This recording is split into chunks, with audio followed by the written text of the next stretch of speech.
మీకు కూడా అడవికి అసలైన కింగ్ సింహమే అదే పెద్ద సిగ్మా అనిపిస్తుందా? అయితే ఒక్కసారి వీడిని కలవండి, వీడే క్యాపిబారా. కుచ్చు పుచ్చు కుచ్చు. వరల్డ్ లోనే most cool and chill animal ఈడే. వీడెంత ప్రశాంతంగా ఉంటాడంటే వీడి చుట్టుపక్కల ఏం జరిగినా వీడికి ఫరక్ కూడా పడదు. నేల మీద హాయిగా కూర్చొని గడ్డి తింటా ఉంటాడు.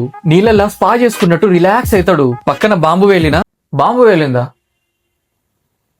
ఈ రోజు గడ్డి మస్తు టేస్ట్ ఉన్నది.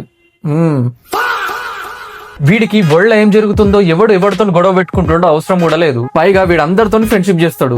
పిల్ల అయినా, కుక్క అయినా, కోత అయినా, పామైనా. లింక్డ్ ఇన్ కంటే వీడి నెట్వర్క్ పెద్దది. వీడి లైఫ్ లో ఒక్కటే రూల్, తిన్నామా పడుకున్నామా తెల్లారిందా. వీడెంత చిల్ అంటే నడుచుకుంటా మొసళ్ళ గుంపులకు పోతాడు. సింహం దగ్గర కూడా పోతాడు. ఏకంగా మొసలి మీద కూర్చొని ఫ్రీ ఊబర్ రైడ్ ఎంజాయ్ చేస్తాడు. వీడికి భయం అంటే అది కొత్త ఫుడ్ ఐటమా అన్నట్టు చూస్తాడు. నడుచుకుంటా పోయి మొసల్ని గప్పని అంటాడు. అయితే వీడిని ఎవరు వేటాడరా అంటే వేటాడతారు. కొన్నిసార్లు సింహం తింటది, కొన్నిసార్లు మొసలు తింటది. కానీ వీడెంత చిల్ అంటే మళ్ళీ అదే జంతువు దగ్గరకు పోయి, అన్న కొంచెం సాయి పత్తుంటేవా, సాయి పెట్టుకోవాలి అంటాడు. ఈ వీడియో నచ్చితే లైక్ చేయడం, ఫాలో చేయడం మర్చిపోకండి.